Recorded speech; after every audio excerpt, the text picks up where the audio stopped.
تو سیدھا سیدھا صدقہ جاریہ ہے، ٹینک بنے گا، نمازی وضو کریں گے، ثواب آپ کے کھاتے میں۔ اصل میں یہ چیزیں ہم دنیا میں دیکھ نہیں رہے ہیں نا، اللہ نے یؤمنون بالغیب، غیب کے پردوں میں چھپا دی ہیں ساری چیزیں، تبھی جس کا آخرت پر ایمان ہوتا ہے وہ کرتا ہے، جس کا ایمان نہیں ہوتا۔ اب دیکھو کوئی ایسا بزنس ہو جس میں آپ کو یقین ہو کہ 1,00,000 روپے دوں گا تو اگلے مہینے پروفٹ 2,00,000 ہوگا، تو ہر آدمی نوٹوں کی گڈیاں لے کے قرضے لے کے آ کے کھڑا ہوا ہوگا، چوری کر کے لا کے دے رہا ہوگا کہ یار میں اس سے بعد میں معافی مانگ لوں گا۔ تو غیب کے پردوں میں اللہ نے جو چیز ڈال دی ہے تو وہ غیب نہیں۔ حضرت عثمان رضی اللہ تعالی عنہ نے کنویں خرید کے وقف کیے، کتنا آج تک وہ وقف کنویں موجود ہیں، آج تک حضرت عمر کا وہ وقف باغ مدینہ میں موجود ہے، حضرت عمر نے باغ خرید کے اللہ کے نام پہ وقف کر دیا، آج بھی وہ مدینہ میں موجود ہے۔ دیکھو کتنی بڑی تجارت، وہ سب ثواب کس کو مل رہا ہے؟ حضرت عمر۔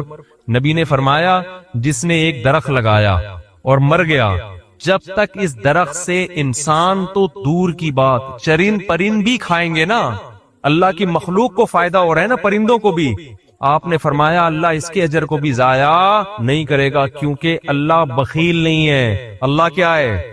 قدردان ہے، وہ تو تھوڑے کا بہت زیادہ دیتا ہے، تو وہ نوٹ کر رہا ہے سب چیزیں، تو اس لیے اس میں بڑھ چڑھ کر حصہ لیں۔ یہ دینے کس کو ہیں؟ پیچھے بیٹھے ہوئے ہیں۔ مسجد کی رسید مسجد الفلاحیہ لکھی ہوگی تو وہ رسید لازمی لیں، سمجھتے ہیں؟ کافی ہو گیا۔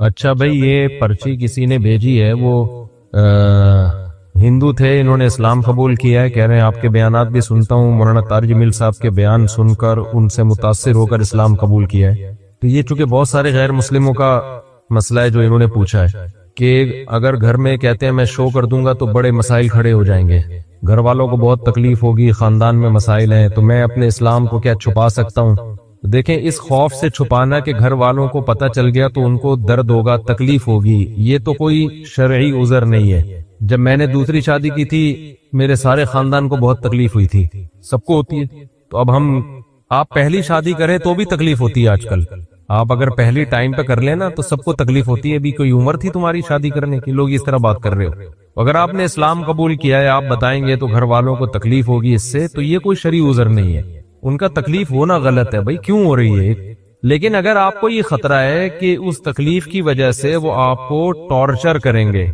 ماریں گے، قتل کر سکتے ہیں، یا بہت زیادہ ماریں گے، پیٹیں گے، بہت زیادہ آپ پہ ذہنی دباؤ آپ کو دیں گے، تو پھر ایسی صورت میں شریعت نے اجازت دی ہے کہ آپ اپنا اسلام چھپا سکتے ہیں۔ الا من اکرہ وقلبہ مطمئن بالایمان، قرآن کی آیت ہے کہ جس کو زبردستی مجبور کیا جائے کفر پر، تو دل میں اگر وہ ایمان لے آتا ہے تو ایسی شدید مجبوری میں زبان سے وہ اپنے ایمان کو چھپا سکتا ہے۔ یہ بہت سارے غیر مسلموں کے ساتھ مسئلہ ہے آج کل، میں نے بتایا تھا کچھ دن پہلے بھی کچھ ہندو آئے تھے نا، ہندو فیملی آئی تھی مسلمان، ان کے ساتھ بھی یہی مسئلہ، جو بھی ایک بچہ مسلمان، وہ بچہ تو نہیں، یعنی 18 20 22 سال اس کی عمر ہوگی، وہ بھی اس کے ساتھ بھی یہ ٹینشن کہ اس کو مار رہے ہیں، پیٹ رہے ہیں گھر والے۔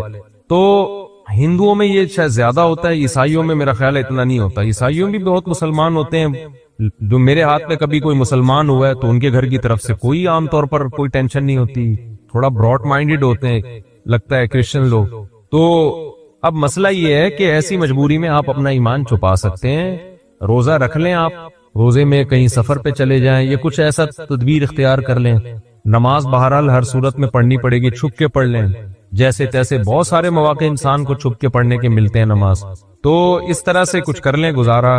دعا کرتا ہوں اللہ آپ کو استقامت نصیب کرے۔ اور یہ کہتے ہیں وہ بڑے خوش قسمت لوگ ہیں جو مسلم گھرانے میں پیدا ہوئے ہیں، واقعی وہ بڑے خوش قسمت ہیں، ہمیں چونکہ قدر نہیں ہے، ہمارے ہاں تو نیکی نہ کرنا مشکل ہے، ہمیں تو اللہ نے نیکی پہ مجبور کر دیا ہے، تو جو روزہ کھائے گا وہ پٹے گا، صحیح ہے نا؟ رکھنا آسان ہے، کھانا مشکل ہو گیا ہے، تو یہ اللہ کی نعمت ہے کہ ہم جیسے نالائقوں کے لیے اللہ نے آسان کر دیا۔ قربانی تو ان غیر مسلموں کی ہوتی ہے جو قربانی دے کر آتے ہیں، پورا خاندان بائیکاٹ کرتا ہے، اور پھر بھی وہ اپنے دین اور مذہب پہ قائم رہتے ہیں، تو قدر کرنی چاہیے۔ مفتی صاحب، ہم نے ایک ہی میت کا جنازہ پڑھا اور دوسرے مقام پر اسی میت کا جنازہ ہم خود پڑھا سکتے ہیں، یعنی امامت کر سکتے ہیں؟ تفصیل سے بتائیں۔ ایک شخص ایک ہی میت کا جنازہ کئی دفعہ پڑھ سکتا ہے، ایک شخص ایک میت کا جنازہ بھی ایک دفعہ پڑھے گا، اور میت کا جنازہ بھی ایک ہی دفعہ ہوگا، 2 دفعہ جائز نہیں ہے۔ جنازہ عبادت ہے، عبادتیں توقیفی ہوتی ہیں. توقیفی کا مطلب جیسے نبی سے منقول ہے ایسے ہی کرنا پڑے گا. ہمارے نبی سے کبھی کسی کے 2 دفعہ جنازہ منقول نہیں ہے. سمجھتے ہیں؟ تو اس لیے یہ جو آج کل میتوں کے ڈبل جنازے ہو رہے ہیں، ایک شہر میں اور ایک اپنے گاؤں میں، یہ غلط طریقہ ہے، ناجائز ہے، اس کو چھوڑ دینا چاہیے. ایک صورت میں 2 دفعہ جنازے کی اجازت ہے کہ میت کا جو والی وارث تھا اس کی پرمیشن کے بغیر کسی نے پڑھا دیا.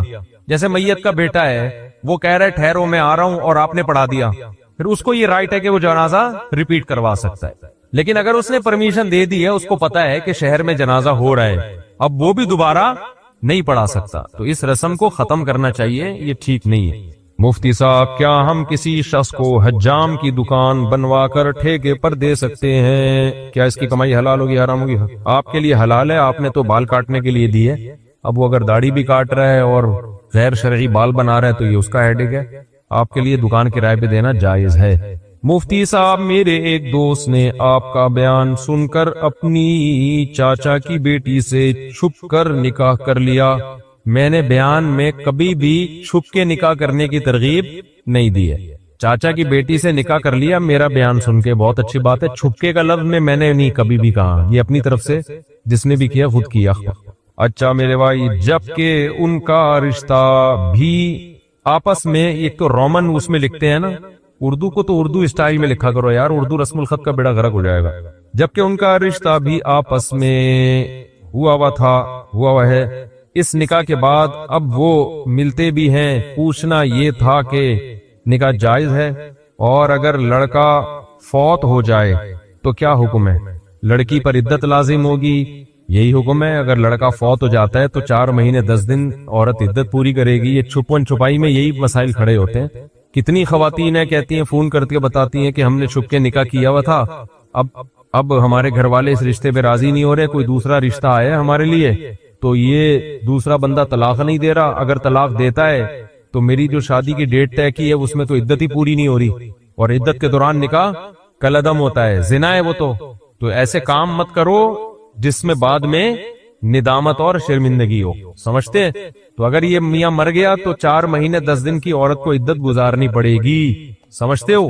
طلاق دے گا تو بھی عدت ہوگی، 3 مینسز عدت ہوگی، اس کے بعد کہیں نکاح کر سکتی ہے. یہ میرا مسئلہ گولڈ کا ہے. تقریباً 17-18 سال سے میرے پاس سونا پڑا ہوا ہے، تقریباً 3.5 تولہ. اس پر زکوٰۃ ہے یا نہیں؟ اگر 3.5 تولے سونے کے علاوہ 1 روپیہ بھی آپ کے پاس موجود تھا تو پھر سونے کا نصاب نہیں بنتا، پھر دونوں کو مرج کیا جاتا ہے، دونوں کی ویلیو کو، پھر 52.5 تولہ چاندی کا حساب ہوتا ہے. تو 3.5 تولہ سونا جو ہے یہ 52.5 تولہ چاندی کی ویلیو سے زیادہ ہوتا ہے، تو اس لیے اس پر زکوٰۃ ہوگی. 7.5 تولے پر اس وقت زکوٰۃ ہوتی ہے جب آپ کے پاس 7.5 تولے سونے کے علاوہ کچھ بھی نہ ہو.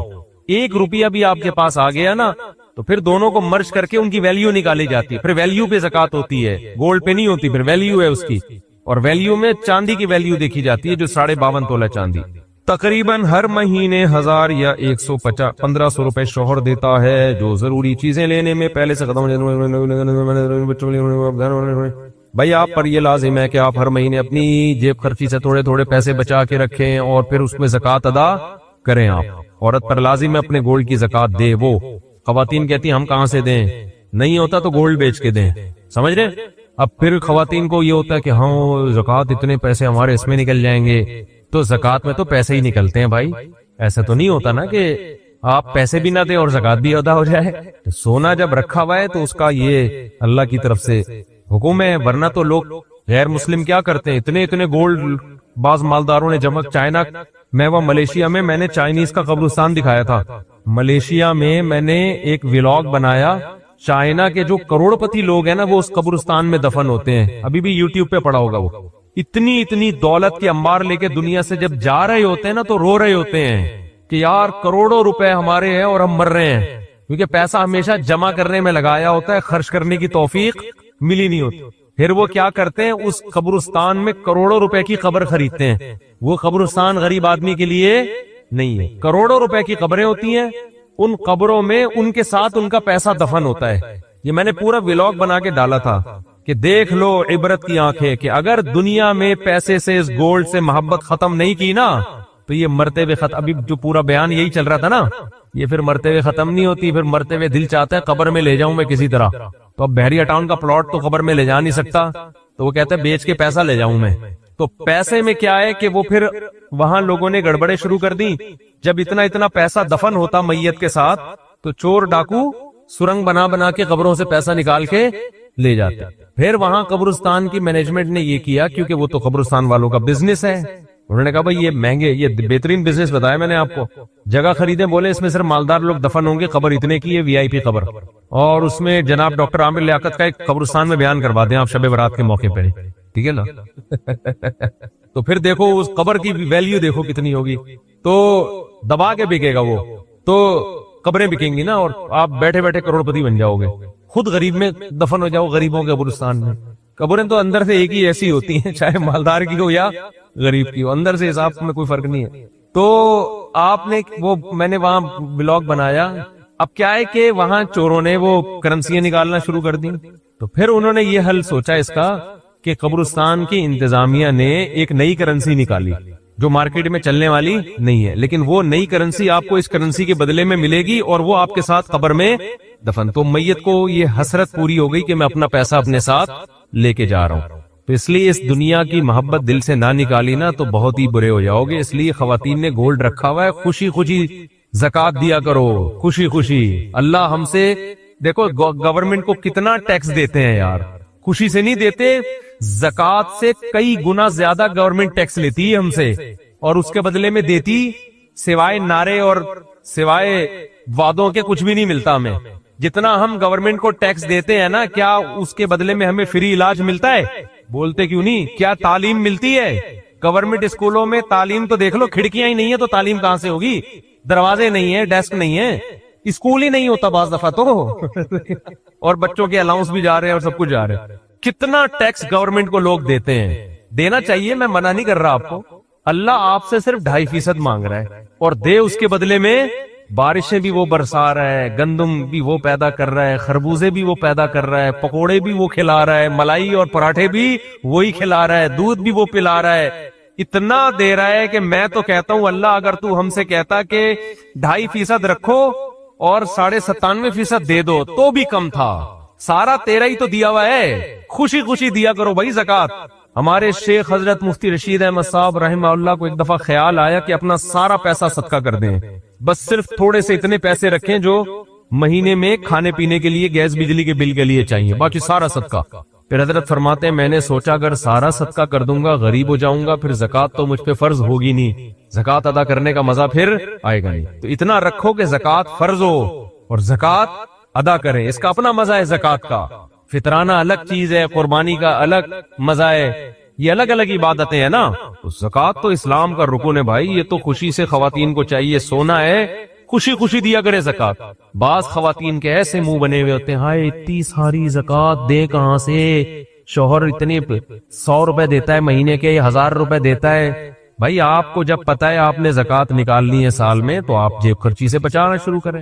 نہیں یہ تو سونا بیچیں، بیچ کے کسی انسان کو تھوڑی دے رہے ہیں آپ، کس کو دے رہے ہیں؟ جس نے اس سونے کو پیدا کیا.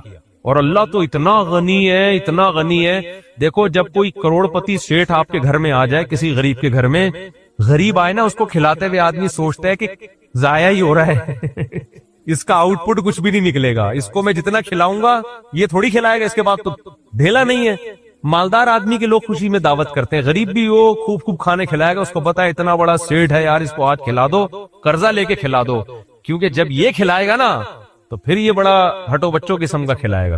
تو اللہ سے زیادہ مالدار کوئی نہیں ہے بھائی. خزائن السماوات والارض، سارے خزانے اس کے پاس، اور اللہ سے بڑا دل بھی کسی کا نہیں ہے. تو اللہ کہہ رہا ہے 2.5% دے دو، 2.5 کے بجائے 5% دے دو بھائی، 10% دے دو. اللہ لے رہا ہے، اللہ، اس کو ضرورت بھی نہیں ہے. فقہا نے لکھا ہے، کتنی خوبصورت بات، ہم جب اصول فقہ پڑھتے ہیں نا اس میں فقہا نے لکھا ہے کہ زکوٰۃ اصل میں جب آپ غریب کو دیتے ہیں تو یہ غریب کو نہیں، یہ کس کو دے رہے ہیں؟ اللہ کو. غریب اللہ کی طرف سے وکیل بن کے قبضہ کرتا ہے. نہیں ہے بات سمجھ؟ آپ نے پیسے دینے ہیں، کسی کو پیسے دینے ہیں نا، مدد کرنا چاہ رہے ہیں، تو وہ اپنا نمائندہ بھیجتا ہے، یار میں بندہ بائک پہ بھیج رہا ہوں، اس کو پکڑا دے. تو آپ اس بندے کو پکڑا دیتے ہو نا، اور فون کر کے بتاتے ہو بھائی میں نے تیرے بندے کو پیسے دے دیے، اب میں بری ذمہ ہو گیا ہوں، تو جان تیرا بندہ جان.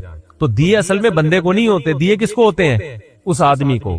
اس بندے کو تو آپ جانتے بھی نہیں، لیکن آپ اس کو اس لیے دے رہے ہو کہ اس نے اس بندے کو اپنا نمائندہ۔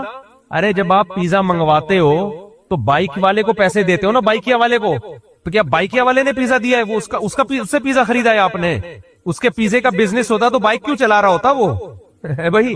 تو اصل میں تو پیزا کمپنی کو پیسے دے رہے ہو آپ، لیکن پیزا کمپنی نے کہا ہے کہ یہاں رش لگانے کی ضرورت نہیں ہے، بائکیا والے کو پکڑا دو، وہ ہمیں ہی دے دے گا۔ تو آپ بائکیا والے کو جانتے بھی نہیں ہو جو پیزا لے کر آیا، آپ کہہ رہے بھائی تیرا میرا کوئی، مجھے کمپنی نے بولا اس کو دے دو تو میں تجھے دے رہا ہوں، ورنہ میں تجھے کہ جانتا بھی نہیں ہوں۔ زکوٰۃ میں یہی فلسفہ ہے، ہم نہ غریب کو جانتے ہیں نہ ہماری غریب سے کوئی سلام دعا۔ اللہ نے کہا مجھے دو، من ذا الذی یقرض اللہ، کون ہے جو مجھے قرضہ دے گا؟ اور اللہ اس کو قرضہ کہہ رہے، قرضہ، لون چاہیے، لون۔ ارے کوئی محلے کا سیٹھ یا ناظم آ کے آپ سے لون مانگے، آپ کا سر پوری دکان آپ کی خدمت میں حاضر ہے، نہیں یار یہ سمجھ میں تو رہنے دو بھائی۔ آپ کو پتا ہے یار سیٹھ آدمی لون لے رہا ہے، یہ تو بھاگے گا بھی نہیں، اس کے لیے ان کی کیا ویلیو ہے؟ بڑھ چڑھ کے دو گے۔ بعض دفعہ سیٹھ گھر میں بٹوا بھول کے آ جاتا ہے، پیٹرول پمپ پہ کوئی آدمی گیا لینڈ کروزر لے کے پیٹرول ڈلوا رہا ہے، رکشے والا جائے گا نا، رکشے والا، پیٹرول پمپ والا فری میں نہیں دے گا اس کو پتا ہے اگر فری میں ڈال دیا نا یہ واپس پیسے کبھی بھی نہیں دے گا، یہ بھاگ جائے گا۔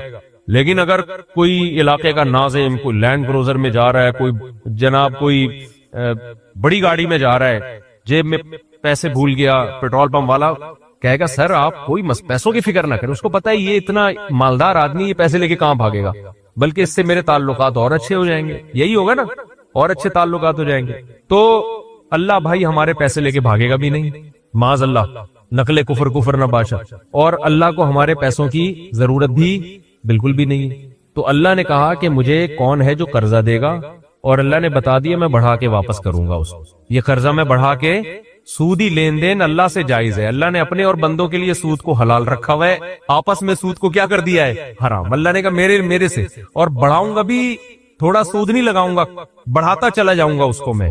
تو اس میں تو انسان کو چاہیے دل کھول کے دے۔ اللہ نے کہا اب عرش پر میرے پاس آ کے مجھے پیسہ پکڑانے کی ضرورت نہیں ہے، گلی محلے میں تمہیں کچھ نظر آ جائیں گے غریب لوگ، فی الحال ان کو پکڑا دو۔ تو یہ اصل میں غریب آدمی قبضہ کرتا ہے کس کی طرف سے؟ اللہ کی طرف سے۔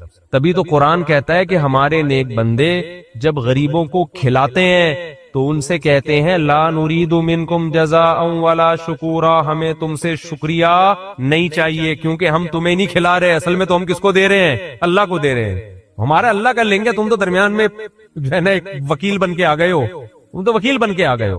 پیزا والے کو آپ نے پیسے پکڑا دیے، بائکیا والے کو، اب آپ کہہ رہے ہیں پیزا ایسا تھا ویسا، وہ کہہ رہا ہے مجھے کیا پتا کیسا تھا، بھائی تو کمپنی میں جا کے کمپلین کر، میں نے تو ان کا پیزا تم تک پہنچایا ہے، تمہارے پیسے وہاں تک پہنچائے۔ تو غریب بھی یہی کہے گا، اہل ایمان جب غریب کو کھلاتے ہیں کہتے ہیں ہمارا تمہارا کیا، ہم تو اللہ کے لیے تمہیں کھلا رہے ہیں، بھائی اللہ آخرت کی سختی ہم سے دور کرے گا۔ تو اس لیے خواتین کو بھی چاہیے خوش دلی کے ساتھ زکوٰۃ دیا کریں، کیونکہ خواتین کو بھی جنت میں جانا ہے، ٹھیک ہے نا۔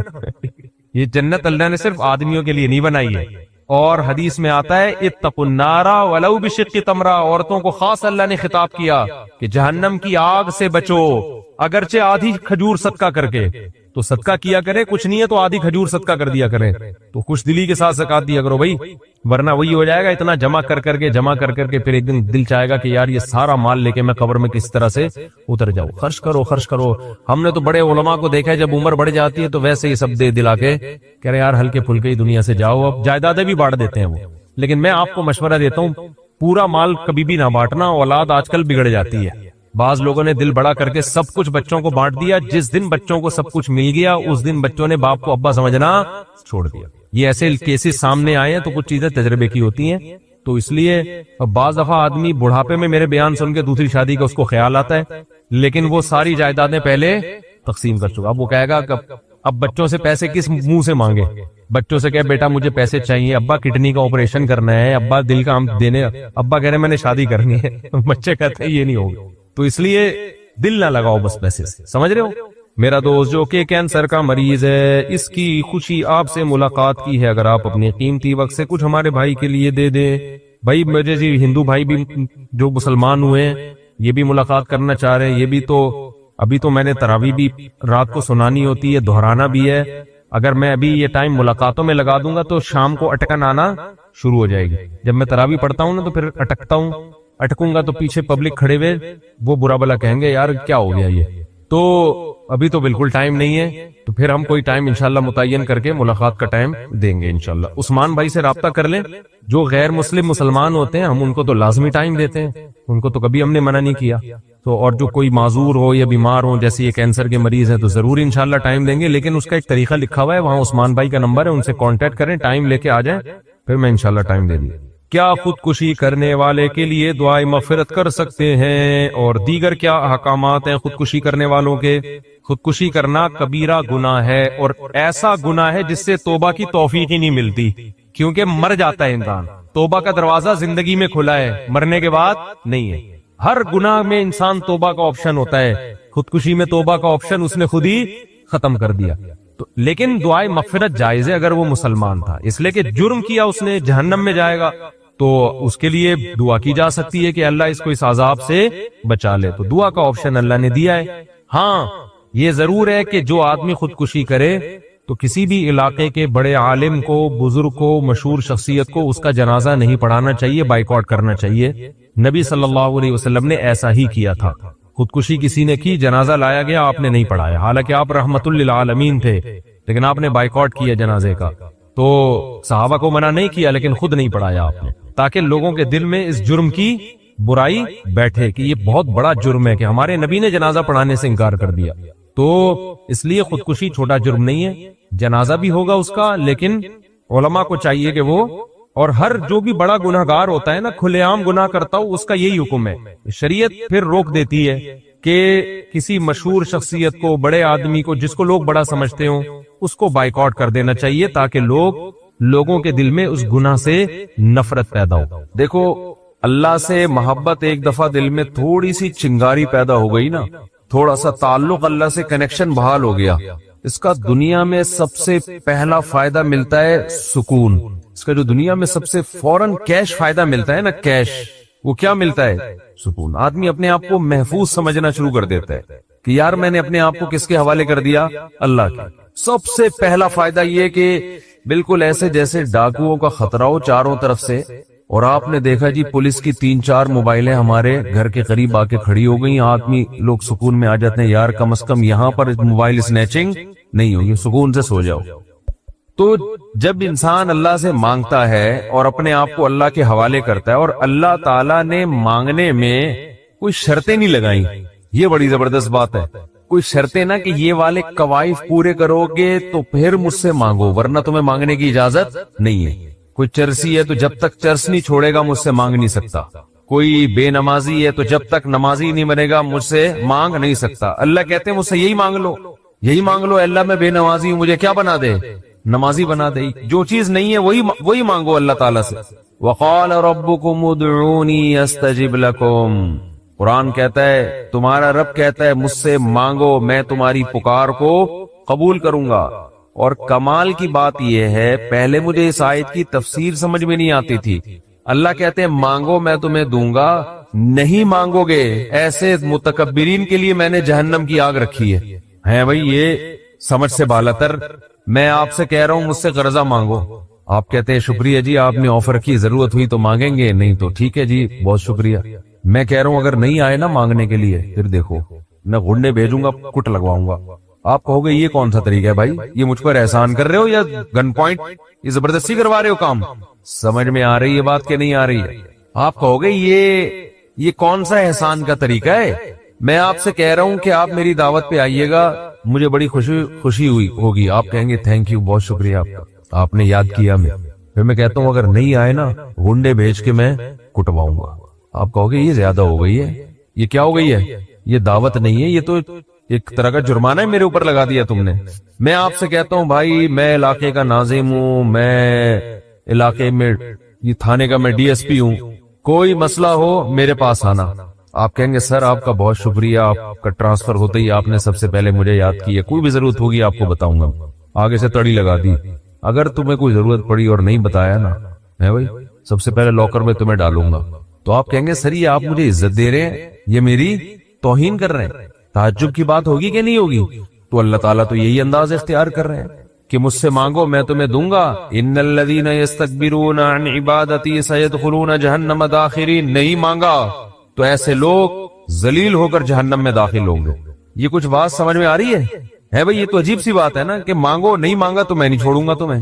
اصل بات یہ ہے کہ علاقے میں ایس ایچ او آیا، کوئی محلے کا دادا آیا، وہ آپ سے کہتا ہے کوئی پرابلم ہو بتانا، آپ کہتے ہیں بڑی نوازش آپ کی، پھر بھی آپ اس کو پرابلم نہیں بتاتے، وہ غصہ نہیں آتا، اس کو غصہ نہیں آتا، اس لیے کہ وہ مخلوق ہے، وہ عاجز ہے. اسے پتا ہے کہ بعض دفعہ بندے کو کام پڑتا ہی نہیں ہے، بعض دفعہ پڑتا ہے تو اس کے کوئی دوسرے تعلقات ہوتے ہیں، بعض دفعہ کام پڑتا ہے لیکن وہ چاہتا ہی نہیں ہے کہ کام وہ ایسا ہی رہے معاملہ. لیکن اللہ کے ہاں یہ تینوں آپشن آپ کے پاس نہیں ہے. آپ یہ کہیں کہ اللہ تو نے مجھ سے کہا تھا کہ میں تجھ سے مانگوں، لیکن میری کوئی ایسی ضرورت ہی نہیں جو میں مانگوں تجھ سے، یہ کہہ سکتے ہو کیا ہے بھائی؟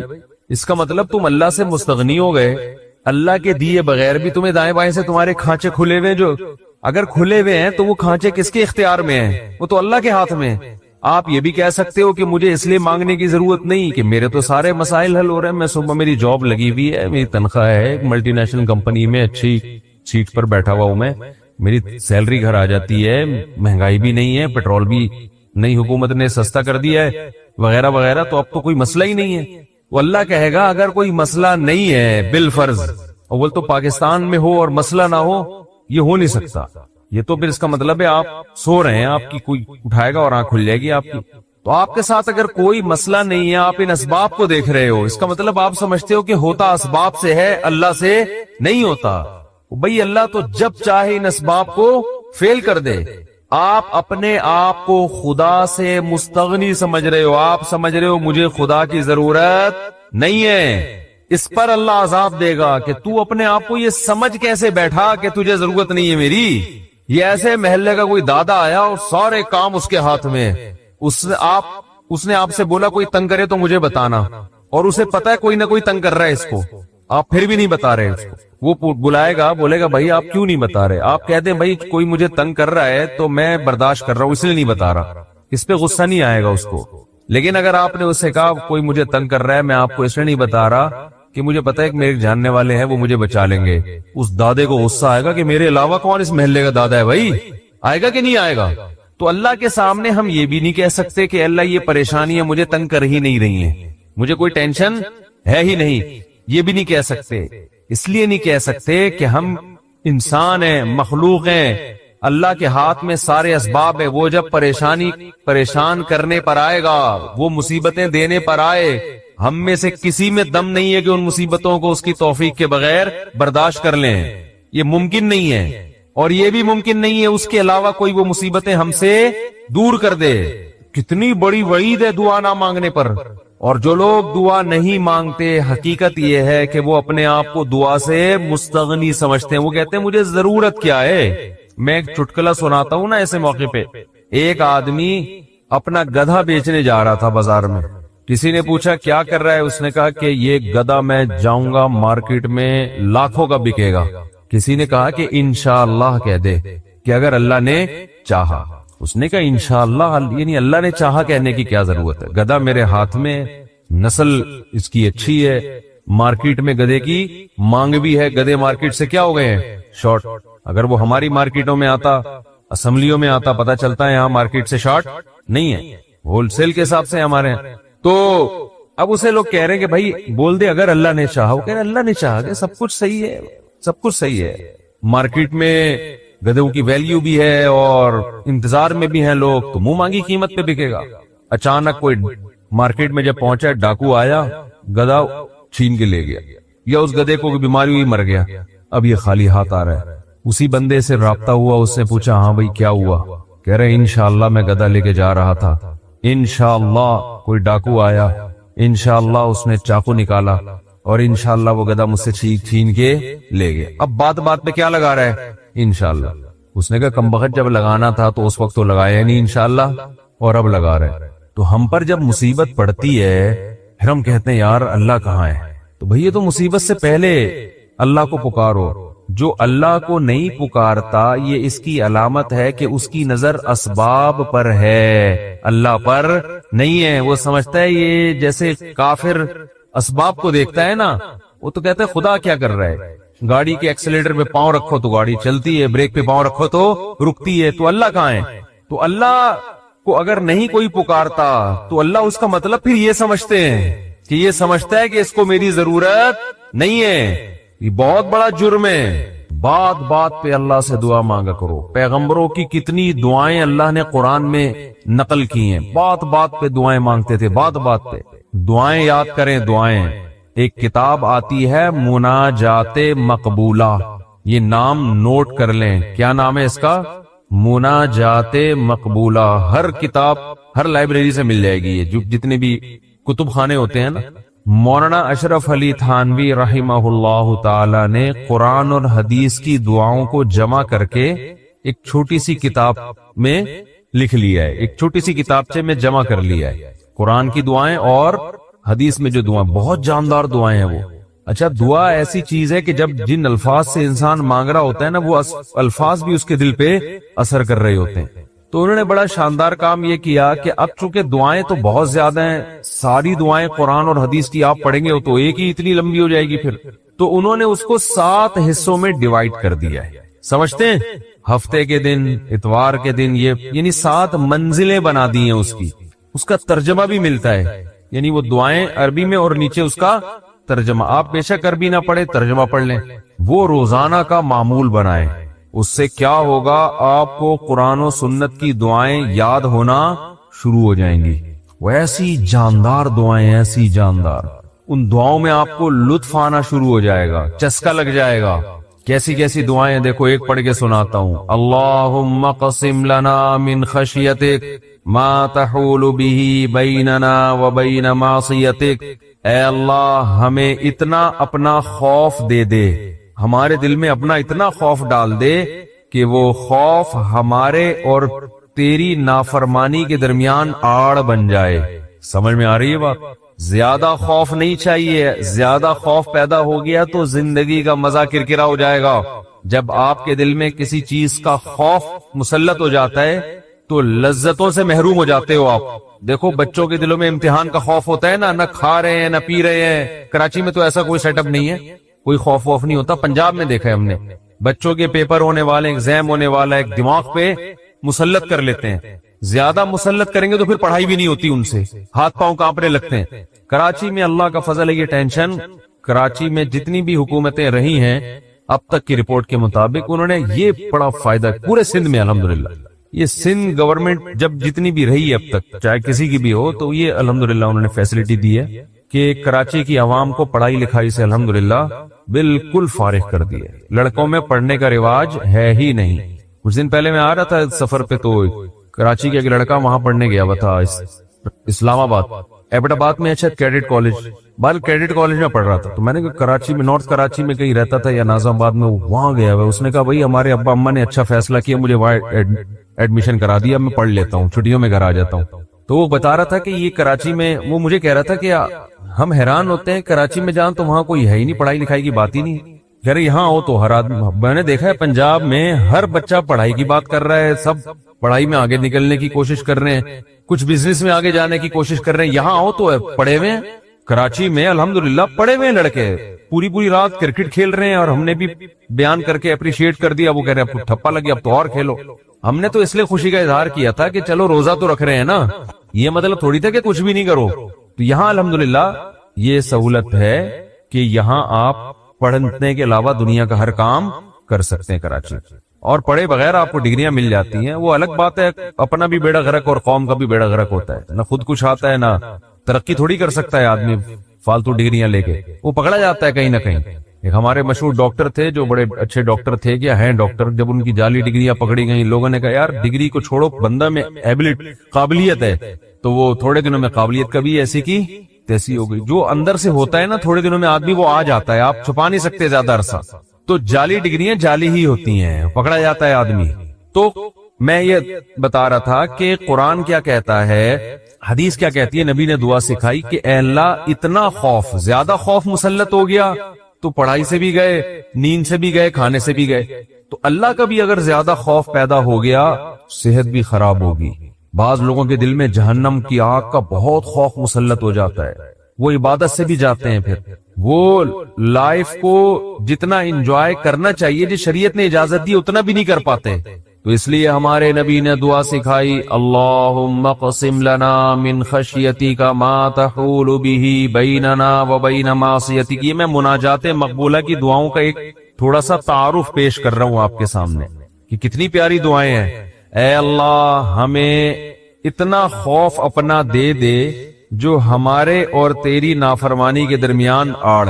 کیونکہ خوف کا مقصد ڈرنا برائے ڈرنا نہیں ہے، خوف کا مقصد ہے جہنم سے بچنا، اور وہ جب بچیں گے جب گناہ سے بچیں گے. تو کم سے کم اتنا خوف تو ہو کہ جب گناہ کی طرف دل مائل ہو تو تیرا خوف رکاوٹ بن جائے، گناہ سے روک لے ہم کو. وَمِن طَاعَتِكَ مَا تُبَلِّغُنَا بِهِ جَنَّتَكَ. اپنی اطاعت کا اتنا جذبہ دے دے جو ہمیں جنت تک پہنچا دے. کیا ہو گیا بھائی، کیا ہوا؟ وَمِن طَاعَتِكَ مَا تُبَلِّغُنَا بِهِ جَنَّتَكَ. یہ اسی کی تکمیل ہے. وَمِنَ الْيَقِينِ، یہ بڑا پیارا جملہ ہے. وَمِنَ الْيَقِينِ مَا تُهَوِّنُ بِهِ عَلَيْنَا مَصَائِبَ الدُّنْيَا. اے اللہ اپنا اتنا یقین دے دے، اتنا یقین، تیری ذات پہ اتنا یقین آ جائے کہ تو سب کچھ کرنے والا تو ہی ہے. اتنا یقین آ جائے کہ دنیا کی مصیبتیں ہلکی لگنے لگیں، ڈپریشن میں نہ جائیں ہم مصیبتوں کی وجہ سے. جو اللہ کو نہیں مانتے نا، جب وہ دیکھتے ہیں کوئی ٹینشن آ رہی ہے تو وہ کہتے ہیں یار اس ٹینشن کی یہ وجہ ہے اور یہ وجہ تو ختم نہیں ہوگی، تو میں تو ٹینشن میں زندگی گزاروں گا. وہ خودکشی کی طرف جائیں گے. اور جس کو پتا ہے کہ یہ دینے والا کون ہے، اللہ، وہ میرا خیر خواہ ہے، وہ مجھے سنورنے اور بنانے کے لیے دے رہا ہے، وہ یہ ٹینشن دور بھی کر سکتا ہے، وہ کسی سبب کا محتاج نہیں ہے، اس میں میرا فائدہ ہے، تو اس سے وہ ٹینشن کیا ہو جائے گی، ہلکی. تو اے اللہ اتنا یقین اپنا دے دے جس یقین کی وجہ سے دنیا کی مصیبتیں ہمیں ہلکی لگنے لگیں. اگر اتنا بھی یقین نہیں ہے تو یہ یقین نہیں ہے. وَمِنَ الْيَقِينِ مَا تُهَوِّنُ بِهِ عَلَيْنَا مَصَائِبَ الدُّنْيَا وَمَتِّعْنَا بِأَسْمَاعِنَا وَأَبْصَارِنَا وَقُوَّاتِنَا أَبَدًا مَا أَبْقَيْتَنَا. اے اللہ تو نے ہمیں آنکھ کی نعمت دی، سننے کی نعمت دی، بولنے کی نعمت دی، چلنے کی اور بات کرنے کی. یہ تمام نعمتیں جب تک ہماری زندگی ہے یہ نعمتیں ہم باقی رکھنا، معذوری سے ہمیں بچانا. سمجھ رہے ہو کہ نہیں سمجھ رہے؟ آج لوگ دولت مانگ رہے ہوتے ہیں، صحت کو فوکس نہیں کر رہے. آنکھ کی بینائی چلی جائے، خدا نخواستہ کیسی اندھیر زندگی ہے، سننے کی طاقت چلی جائے. وَمَتِّعْنَا بِأَسْمَاعِنَا وَأَبْصَارِنَا وَجَمِيعَ قُوَّاتِنَا أَبَدًا مَا أَبْقَيْتَنَا وَاجْعَلْهُ الْوَارِثَ مِنَّا. یہ اس سے بھی زیادہ خاندانی جملہ. کافر بھی چاہتا ہے کہ میری آنکھوں میں دیکھنے کی طاقت، کانوں میں سننے کی طاقت، زبان میں بولنے کی طاقت، میری تمام جو جسم کے پارٹس ہیں وہ صحیح رہیں تاکہ میں دنیا کی نعمتوں سے مزے اڑاؤں. تو اللہ ہم صرف اس لیے نہیں کہہ رہے کہ یہ تمام چیزیں باقی رکھ کہ ہم دنیا میں مزے اڑائیں، دنیا میں بھی لذت، اور یہ جو تو نے ہمیں طاقتیں دی ہیں یہ آخرت میں بھی ترقی کا ذریعہ بن جائیں.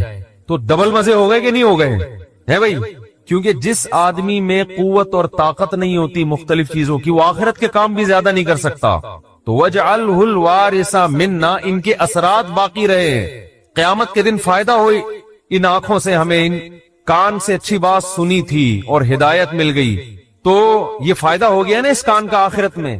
آنکھوں سے اچھی چیز دیکھی اور ہدایت مل گئی، اللہ کی نشانیاں دیکھی اور عبرت حاصل ہوئی ان آنکھوں سے. ماں باپ کی زیارت کی، بیت اللہ حج کی، اللہ کے گھر کی زیارت کی، تو یہ آنکھوں کی لذت بھی ہے، اور اس لذت سے دنیا کا فائدہ بھی اور آخرت کا فائدہ بھی. وَاجْعَلْهُ الْوَارِثَ مِنَّا وَاجْعَلْ ثَأْرَنَا عَلَى مَنْ ظَلَمَنَا وَانْصُرْنَا عَلَى مَنْ وَاجْعَلْ ثَأْرَنَا عَلَى مَنْ ظَلَمَنَا وَانْصُرْنَا عَلَى مَنْ عَادَانَا. جو ہم سے دشمنی کرے اے اللہ تو اس کے خلاف ہماری مدد کر. دنیا میں بہت سارے دشمن ہیں، کچھ کو آپ جانتے ہیں، بہت سو کو نہیں جانتے. وَلَا تَجْعَلْ مُصِيبَتَنَا فِي دِينِنَا. اے اللہ اگر کوئی مصیبت مقدر میں ہے ہی تو وہ دنیا کی طرف پھیر دینا، دین ہمارا اس سے محفوظ رکھنا. دنیا کی مصیبت ختم ہو جاتی ہے، دین پہ کو نقصان اگر ہو گیا اس کے اثرات ہمیشہ ہمیشہ رہیں گے. وَلَا تَجْعَلْ مُصِيبَتَنَا فِي دِينِنَا وَلَا تَجْعَلِ الدُّنْيَا أَكْبَرَ هَمِّنَا.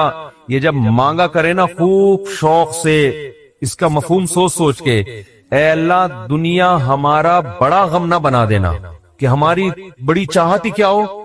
آج آپ دیکھیں، آپ کسی پوچھیں تجھے دنیا میں سب سے بڑی ٹینشن کیا ہے، وہ کیا بزنس، تیرا سب سے بڑا مسئلہ کیا ہے صحت، تیرا سب سے بڑا مسئلہ کیا ہے بیوی ٹھیک ہو جائے، تیرا سب سے بڑا مسئلہ کیا ہے جو تو چاہتا ہے، یار میرا سب سے بڑا مسئلہ ہے میری شادی ہو جائے، تیرا سب سے بڑا مسئلہ کیا ہے، یار ابا ٹھیک ہو جائیں، تیرا سب سے بڑا مسئلہ کیا ہے، یار میرے بال نہیں ہے سر پہ، میں سارا دن اسی کوشش میں لگا رہتا ہوں سر پہ بال نکل آئے۔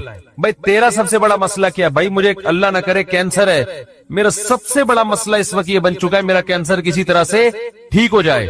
بھائی تیرا سب سے بڑا مسئلہ کیا ہے، یہ لوگوں کی آپ سروے کریں تو یہی ہوگا نا، سمجھ میں آ رہی ہے بات؟ اکبر ہمینا کا مطلب سب سے بڑا مسئلہ، سب سے بڑی ٹینشن۔ بھائی تیرا سب سے بڑا مسئلہ کہ یار میرے بچے میرے قابو میں نہیں ہیں، میری سب سے بڑی خواہش ہے میرے بچے انسان کے بچے بن جائیں۔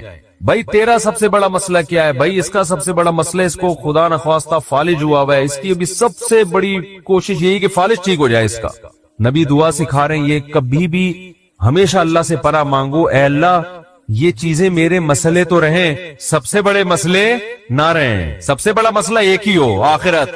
بھائی یہ مسئلہ ختم ہو گیا، کوئی دوسرا مسئلہ آ جائے گا آپ کے ساتھ، کیا خیال ہے؟ ادھر میری طرف دیکھیں، ادھر کیوں دیکھ رہے ہیں؟ ابھی آپ کا سب سے بڑا مسئلہ ہے میرا بیان سنیں آپ بیٹھ گئے۔ اچھا مجھے کچھ اس وجہ سے دیکھ رہے تھے آپ مجھے، اچھا ٹھیک ہے ٹھیک ہے ٹھیک ہے، میں اس میں دیتا ہوں دعا میں۔ 4 لاکھ روپے میں جمع ہوا ہے، ابھی یہ جمع کرنا ہے 25-30 ہزار، اس کے لیے تھوڑی سی۔ اچھا میں جمعے کی نماز کی بات دیتا ہوں۔ تو سب سے بڑا مسئلہ جو میرا اور آپ کا ہو تو حدیث میں آتا ہے کہ اللہ سے دعا مانگو، لا تجعل الدنیا اکبر ہمنا، اے اللہ یہ دنیا کے جو بکھیڑے اور مسائل ہیں یہ ہمارا سب سے بڑا مسئلہ نہ ہو، سب سے بڑا مسئلہ ہمارا ایک ہو، بھائی کینسر ٹھیک ہو یا نہ ہو، آخرت صحیح ہو جائے۔ ہم نے ایسے علماء کو دیکھا ہے موت کے وقت شفا کی زیادہ فکر نہیں ہے ان کو کہ میں ٹھیک ہو جاؤں، فکر یہ ہے کہ بھلے مر جاؤں لیکن مغفرت ہو جائے آخرت میں۔ ہمارے ایک استاذ تھے 45-50 سال بمشکل ان کی عمر ہوگی، بیمار ہو گئے بہت سخت، تو میں جب بھی ان سے ملنے کے لیے جاتا ان کی عیادت کے لیے، عام طور پہ جب آپ بیمار کی عیادت کے لیے ملے تو بس وہ ایک ہی چیز کر رہا ہوگا، یار میں ٹھیک ہو جاؤں، بس میں ٹھیک ہو جاؤں، بس میں ٹھیک ہو جاؤں، اب فلاں ڈاکٹر، وہ اس کے علاوہ اس کی کوئی چاہت نہیں ہوتی۔ ہم جب ان سے ملنے کے لیے گئے تو بڑی شدید تکلیف میں، نلکیاں لگی ہوئی ہیں، ڈرپ چڑھ رہی ہے، بہت کمزور ہو گئے۔ ہم نے کہا کیسی طبیعت ہے؟ کہہ رہے طبیعت ٹھیک نہیں ہے، دعا کرو اللہ مجھے شفا دے دے۔ پھر تھوڑی دیر میں کہنے لگے بس دعا کرو اللہ مجھ سے آخرت میں حساب نہ لے۔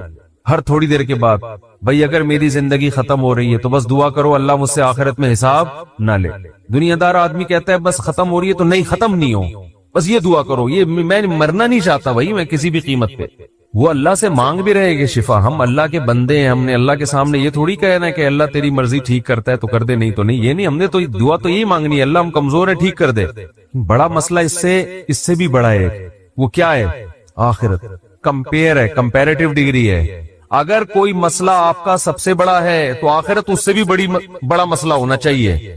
اگر آپ کا مسئلہ آپ کی بیگم ہے تو آخرت اس سے بھی بڑا مسئلہ ہونا چاہیے۔ اکبر ہمنا، سب سے بڑا مسئلہ میرا اور آپ کا کیا ہونا چاہیے؟ اللہ۔ اب یہ ہم کبھی بیان میں سن لیتے ہیں لیکن جب آپ پراپر یہ دعائیں مانگتے رہیں گے، اے اللہ میرا سب سے بڑا مسئلہ دنیا نہ ہو، تو دل پہ اثر ہوگا کہ نہیں ہوگا؟ اس کا استحضار ہوگا کہ نہیں ہوگا کہ میں تو اللہ سے بار بار یہی مانگتا ہوں کہ میرا سب سے بڑا مسئلہ دنیا نہ ہو، اور آج میں نے سب سے بڑا مسئلہ اس کو بنایا ہوا ہے۔ وَلَا تَجْعَلِ الدُّنْيَا أَكْبَرَ هَمِّنَا وَلَا مَبْلَغَ عِلْمِنَا، میری نالج کی انتہا بھی دنیا نہ ہو۔ آپ کی نالج گھوم پھر کے کس کی طرف آتی ہے؟ دنیا کی طرف۔ تو اس کا بھی وہی مفہوم ہے جو پہلے والے جملے کا مفہوم ہے، وَلَا مَبْلَغَ عِلْمِنَا وَلَا غَایَةَ رَغْبَتِنَا وَلَا تُسَلِّطْ عَلَيْنَا مَن لَّا يَرْحَمُنَا، اے اللہ کوئی ایسا شخص ہم پہ مسلط نہ کر جو ہم پہ رحم نہ کرے۔ ہر آدمی کے اوپر کوئی نہ کوئی ہوتا ہے، آپ گھر کے سربراہ ہیں تو عورت کے اوپر آپ مسلط ہیں، وہ یہ دعا مانگ سکتی ہے۔ آپ دفتر میں جاتے ہیں تو آپ کا باس آپ پہ مسلط، علاقے کا ناظم آپ پہ مسلط، صدر وزیر اعظم آپ پہ مسلط، تو اللہ جو بھی ہمارے بڑے ہیں ان کی طبیعت میں رحم کا جذبہ رکھ۔ وَلَا تُسَلِّطْ عَلَيْنَا مَن لَّا يَرْحَمُنَا وَلَا لا تجعل الدنیا اکبر ہمنا ولا مبلغ علمنا ولا غایت رغبتنا ولا تسلط علینا من لا یرحمنا. یہاں تک دعا ہے یہ، اور بہت ساری دعائیں. اللہم اجعل حبک احب الاشیاء الی. اے اللہ میں دنیا میں جتنی چیزوں سے محبت کرتا ہوں، میں نہیں کہہ رہا کہ وہ محبت ختم کر دے، اپنی محبت ان تمام چیزوں پہ غالب کر دے. سب سے محبت ہو، لیکن جہاں تیری محبت اور مخلوق کی محبت میں ٹکراؤ ہو، وہاں غالب کون ہو؟ تیری محبت. کیا مطلب؟ کبھی کسی کو خوش کرنے کے لیے تجھے ناراض کرنا پڑے تو اس کو ناراض کر دوں، تجھے ناراض نہ کروں. جس سے زیادہ محبت ہوتی ہے اس کے لیے چھوٹے محبوب کو انسان ناراض کر دیتا ہے، چھوٹے کے لیے بڑے محبوب کو انسان ناراض نہیں کرتا. یہ نہیں ہوتا. وَاجْعَلْ خَوْفَكَ أَخْوَفَ الْأَشْيَاءِ إِلَيَّ. اے اللہ دنیا میں بہت ساری چیزیں ایسی جن سے انسان خوف زدہ ہوتا ہے اور ہونا چاہیے. تو میں یہ نہیں کہتا چیزوں کا خوف ہی ختم کر دے، لیکن اپنے خوف کو ان تمام خوفوں پہ غالب کر دے. اپنے خوف کو ان تمام خوفوں پہ، جہاں تیری نافرمانی ہو وہاں کسی سے نہ ڈروں میں. جو اکھاڑنا ہے اکھاڑ لو بھائی، نماز نہیں چھوڑ سکتا میں. ہوتا ہے نا، باس کہہ رہا ہوتا ہے آپ کو اجازت نہیں ہے نماز پڑھنے کی، بھائی آپ نے جو اکھاڑنا ہے اکھاڑ لو. ہمارے ایک رشتے دار تھے کیا ہیں، اللہ ان کی عمر میں برکت دے، شپ پہ تھے کیپٹن. تو ان کے والد صاحب اتنا بیمار ہوئے کہ ہمارے نانا ہی، بتانے میں کوئی حرج نہیں ہے، بیمار ہوئے نانا ہمارے، یعنی اب ظاہر ہے میں ماموں کی بات کر رہا ہوں نا کریے. تو بیمار ہو گئے وہ، ان کو اطلاع دی گئی شپ پہ کہ آپ کے والد صاحب بستر مرگ پر ہیں، بس اب دنیا سے جانے والے. انہوں نے کمپنی کو کہا کہ میرے والد صاحب کی طبیعت بہت خراب ہے، میں اس آخری وقت میں اپنے باپ کے ساتھ ہونا چاہتا ہوں. وہ بتا رہے تھے خود. کمپنی نے کہا کہ چھٹی نہیں ہے آپ کو.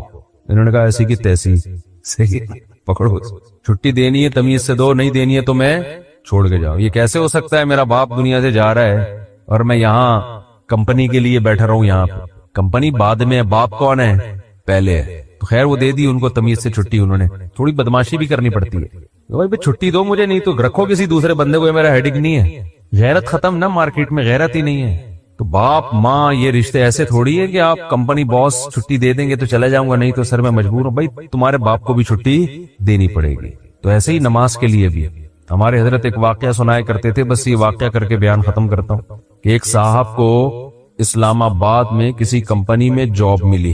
تو کمپنی نے ان کو انٹرویو کے دوران بتا دیا کہ آپ کو نماز پڑھنے کی اجازت نہیں ہوگی. اس نے کہا میں یہ جاب، حالانکہ سارے انٹرویوز پورے ہو گئے تھے، سلیکشن ہو چکا تھا ان کو، لیکن آخری میں ان کو یہ بتا دیا. انہوں نے کہا میں نہیں کرتا یہ جاب.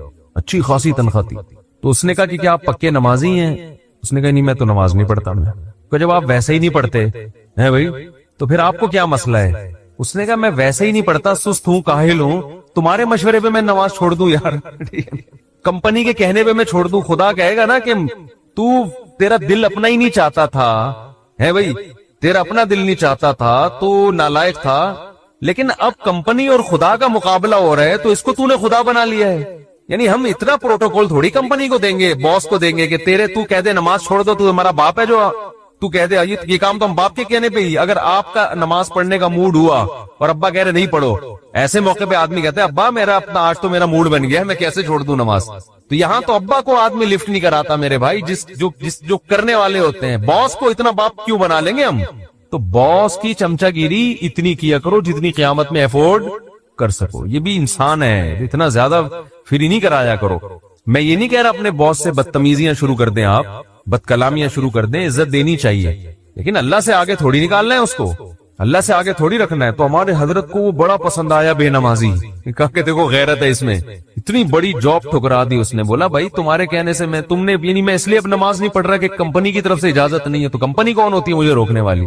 تم چند لاکھ روپے تنخواہ دے کے تم نے ہمیں غلام بنا لیا ہے. تو اگر ہم اللہ کی نہیں مانتے تو تمہاری بھی نہیں مانتے، ٹھیک ہے نا؟ تو تمہاری تو ہم پہلے ٹھکرائیں گے. تو غیرت مند بے نمازی، غیرت مند بے نمازی. خیر نماز پڑھنی چاہیے، نماز کی ویلیو کم نہیں ہے. تو یہ ہے وَجْعَلْ خَوْفَكَ أَخْوَفَ الْأَشْيَاءِ إِلَيَّ وَقْتَ عَنِّي حَاجَاتِ الدُّنْيَا بِالشَّوْقِ إِلَىٰ لِقَائِكَ. اے اللہ اپنی ملاقات کا شوق اتنا دے دے کہ دنیا کی حاجتوں کی تمنا نہ رہے. اتنا شوق ہو جائے کہ اس دنیا میں سب سے بڑا شوق ہی یہ بن جائے تو پھر یہ ثانوی درجے میں ہو. اور آخری جملہ اس دعا کا وَإِذَا أَخْرَرْتَ أَعْيُنَ أَهْلِ الدُّنْيَا مِن دُنْيَاهُمْ فَأَخْرِرْ عَيْنِي مِنْ عِبَادَتِكَ. اے اللہ جب لوگوں کی آنکھیں اس دنیا سے ٹھنڈی ہوں، کسی کو پتا چلا کہ بحریہ ٹاؤن میں 3 پلاٹ اس کے نام نکل آئے، آنکھیں ٹھنڈی ہو گئی، بتاتا پھر رہے ہو بھائی ماشاءاللہ ادھر رشتہ ہو گیا، ہاں بھائی مفتی صاحب کا بیان اثر کر گیا ہے، آنکھیں ٹھنڈی ہوتی نا، گاڑی آ گئی، پیسہ آ گیا. تو اے اللہ اس وقت میری آنکھیں اپنی عبادت میں ٹھنڈی کرنا، مجھے عبادت کی ایسی لذت دے دے، اپنے سامنے راز و نیاز اور مناجات کی، اور اپنے سامنے دعا مانگنا اور نماز پڑھنا اور تیری تلاوت کرنا اور تیری عبادت کرنا، تیرے سے تعلق ایسا ہو جائے کہ میری آنکھیں دنیا سے ٹھنڈی نہ ہو، مجھے مزہ کس میں آئے؟ تجھ سے راز و نیاز کرنے میں.